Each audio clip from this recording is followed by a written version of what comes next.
안녕하세요. 단칼에 끝내는 투심 읽기 12회차 시작하겠습니다. 이번 기사의 제목은 올인과 매매 중독은 저절로 돈을 잃게 만든다. 투자금을 내다버리게 만드는 잦은 트레이딩의 위험성 이라는 제목으로 3월 3일에 기사가 나갔습니다. 자, 어느 분야나 그렇지만 주식에 입문한 초심자들이 실패하는 원인은 여러 가지가 있는데 그 중에서 가장 큰 영향을 미치는 것은 대략 3개로 요약을 할 수가 있습니다. 첫째는 몰빵입니다. 영어로 하자면 올인이 되겠죠. 그 다음에는 잦은 매매, 그리고 마지막은 본전 집착입니다. 이러한 현상은 모두 조급함 때문에 발생하는 현상입니다. 그리고 결국에는 중독으로 이어져서 전 재산을 거덜나게 만들지요. 자, 이러한 현상이 왜 나타나는지 그 심리를 알아보도록 하겠습니다. 주식 시장은 내 능력과는 상관없이 돈을 잃게 만드는 구조가 있습니다. 자, 몰빵은 화약을 한 곳에 모아놓고 한꺼번에 터뜨린다는 뜻입니다. 지금은 잘 쓰이지 않는 단어이긴 한데 옛날 말인데 여기에서 나온 속어예요. 그래가지고 한 방에 대박을 노린다는 뜻이 됩니다. 자, 현재 수도권에 내 집을 마련하려면 최소한 10억 정도는 가지고 있어야 합니다. 양질의 일자리는 한정되어 있고 월급만으로는 희망이 보이지를 않아요. 자, 사회 초년생들에게 종잣돈이 넉넉할 리가 없습니다. 절대 다수의 동학 개미들이 운영하는 평균 투자금 500만 원을 가지고 이리저리 굴려가지고 하루빨리 부자가 되고 싶어요. 열심히 트레이딩을 해서 조금씩 벌어들이면 큰 돈을 만질 수 있을 것 같습니다. 그래서 몰빵과 빈번한 트레이딩을 하게 되지요. 그러나 이런 행위는 투자금을 내다 버리는 어리석은 행위입니다. 내 능력과는 무관하게 자동으로 돈을 잃게 만들어요. 왜냐하면 거래 시 발생하는 수수료와 세금 때문입니다. 현재 주식 거래 비용은 1회 매매 시 대략 0.3% 정도 합니다. 그래서 500만 원으로 매일 3번씩 샀다 팔았다고 가정을 해 봅시다. 그러면 하루 거래 비용이 1% 정도이므로 1년간 영업일수 250일을 합산을 하면 고정비는 1250만 원이 나옵니다. 바꿔 말해 투자 원금보다 2.5배나 더 많은 돈이 자동으로 없어진다는 얘기예요. 하지만 이건 원금이 유지된다는 가정하에서 나온 결과죠. 자, 벌지는 못하고 겨우 본전치기만 거듭하면 70회 매매 시에 자산이 절반으로 줄어듭니다. 그래서 잦은 매매는 저절로 돈을 잃게 만들어요.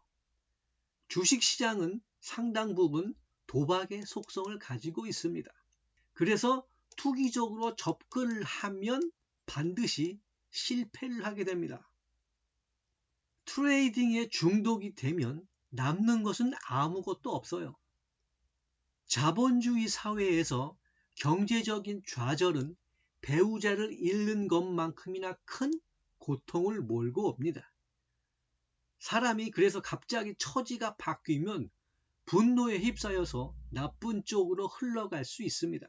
악에 받쳐가지고 세상과 담을 쌓고 온라인 세상에 질 나쁜 댓글이나 달면서 스스로의 삶을 구렁텅이로 몰아넣습니다. 제가 ETF 연재 19화에서 잠깐 언급을 했었죠. 틀마나비는 법과 제도를 만들어 힘의 이동을 통제한다 라고 했습니다. 가장 상위의 틀만아비는 국가 또는 종교가 됩니다. 정부는 체제 구축과 유지를 통해서 고정된 수입원을 얻습니다. 그건 바로 우리가 내는 세금입니다. 자, 틀만아비의 하위 개념으로서 마당잡이가 있습니다. 생산 수단을 장악해서 사람들의 삶에 큰 영향을 끼치는 무리예요. 지금의 언어로 바꾸면 플랫폼 기업입니다. 우리는 지금 모바일 환경에서 카톡을 쓰면서 사람들과 온라인으로 소통을 합니다. 이 대가로 카톡은 광고를 뿌리면서 고정된 수입원을 챙깁니다. 도박판에서 돈을 챙기는 사람은 고스톱판을 개설한 하우스장입니다. 마찬가지로 라스베이거스 카지노는 게임을 계속할수록 돈을 잃는 구조 때문에 돈을 벌어들입니다. 자, 딜러는 게임 참가자보다 단지 2% 정도 승률이 높을 뿐이에요. 카지노 측은 확실하게 52를 챙기고 게이머는 불확실한 49를 갖습니다. 이 작은 차이가 누적이 되면 막강한 위력을 발휘하므로 도박장에서는 여러 가지 장치와 이벤트를 통해서 참가자들을 오래도록 머물게 만듭니다. 공짜 수를 제공해서 판단력을 흐리게 만들고 시계를 없애가지고 떠날 때를 알지 못하게 해요. 빙글빙글 돌아가는 네온 사인과 칩이 짤랑거리는 소리, 또 어쩌다가 터지는 잭팟의 환호성이 사람들을 흥분시켜요. 당신도 이러한 행운을 얻을 수 있으니까 어서 룰렛을 돌려라 하고 유혹을 합니다. 화려한 볼거리와 놀거리는 게이머의 마음을 들뜨게 하지요. 자, 그래서 미국 서부 네바다주와 라스베이거스의 헐리우드 영화 산업이 본거지를 튼 것도 이런 이유 때문입니다. 여기에 수수료라고 하는 고정 비용이 더해집니다. 현금과 칩을 교환할 때마다 수수료를 조금씩 빼갑니다. 그래서 게임에 참여하는 순간 이미 손해를 보고 시작을 하는 겁니다. 그리고 칩을 쓰게 됨으로 해서 현금에 대한 관념을 약화시켜요. 사이버머니로 착각하게 만듭니다. 때문에 한순간 큰 돈을 벌었더라도 계속해서 포커판에 남아있으면 결국에는 돈을 잃습니다. 고스톱에서 돈을 버는 사람은 고리를 뜯는 하우스장입니다. 도박판 개설자만 돈을 벌어요. 이렇게 공짜를 바라는 심리, 일확천금에 대한 탐욕, 또 본전을 찾고자 하는 마음이 게이머를 중독으로 이끕니다. 누구나 첫 시작은 가벼운 마음으로 출발을 해요. 일상에서 잠시 벗어나서 기분 전환을 하러 갔다가 포커판에 빠져들게 됩니다. 치킨 값이나 벌어볼까 하는 요량으로 진입을 했다가 헤어나지를 못해요. 초심자의 행운을 만나가지고 제법 큰 돈을 만졌다가 딴 돈을 모두 잃고 손해를 보면 본전 생각에 잠을 이루지 못합니다. 그래서 카지노 주변에서는 패가 망신한 사람들을 어렵지 않게 볼 수 있습니다. 이들 모두가 도박에 중독이 되어서 노름판을 떠나지 못합니다. 하수는 기교를 들먹이나 고수는 마음가짐을 강조를 합니다. 자, 천재적인 수학자로서 MIT 교수를 지낸 에드워드 소프라고 하는 사람이 있습니다. 이 양반이 바로 퀀트 매매의 창시자예요. 이 사람은 1961년에 휴대용 컴퓨터를 신발 밑에 숨기고 카지노로 들어갔어요. 승패의 확률을 계산할 수만 있다면 딜러를 이길 수 있다라는 자신의 이론을 검증하기 위해서였습니다. 예상대로 블랙잭 게임에서 돈을 딴 에드워드는 이 실험 결과를 엮어서 금융공학자와 도박사들에게 큰 영향을 끼쳤습니다. 토프의 책은 출간되자마자 베스트셀러가 되었고 영화와 드라마로도 제작이 되었습니다. 제가 이 시리즈 3화에서 과신으로 증발한 LTCM, 헛똑똑이들의 실패에서 잠깐 말씀을 드렸죠. 마이런 시올즈에게 노벨 경제학상을 수상케 한 블랙 시올즈 공식의 원한자가 바로 토프입니다. 시올즈는 토프를 만나서 그의 노트를 빌려보고는 월가로 가서 헤지펀드 LTCM을 창업을 했습니다.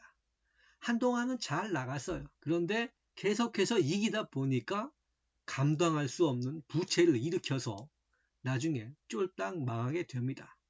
이렇게 연속된 성공이 이어지면 자연스럽게 자만심이 깃듭니다. 토프의 이름이 알려지면서 카지노에서는 그의 출입을 막습니다.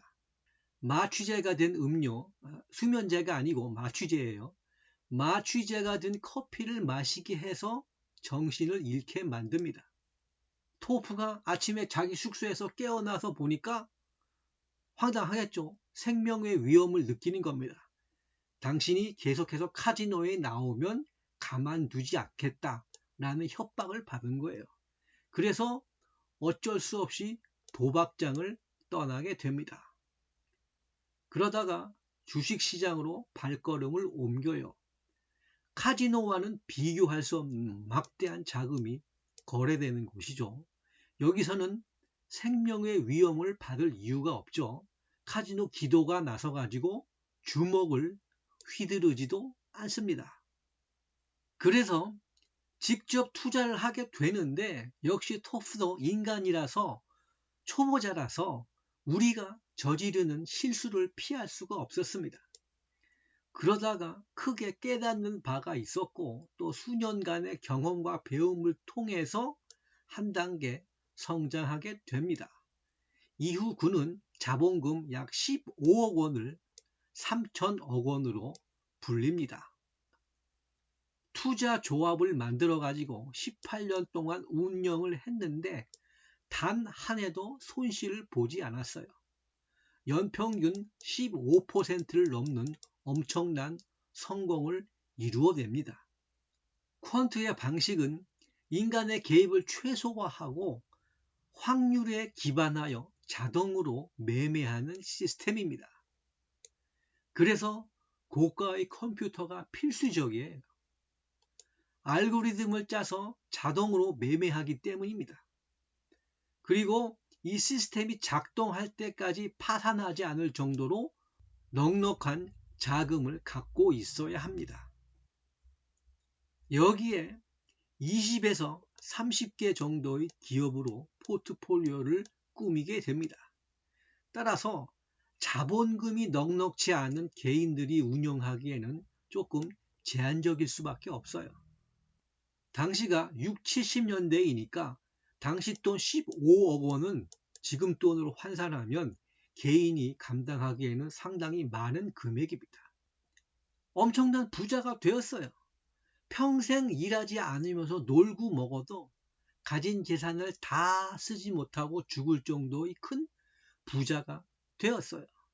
자, 이렇게 거부가 되면 주변 사람들의 시샘을 받게 됩니다. 의도치 않게 토프의 부는 동료 교수와의 관계가 멀어지는 이유가 됩니다. 그래서 교수직을 사임하고 학계를 떠나게 됩니다.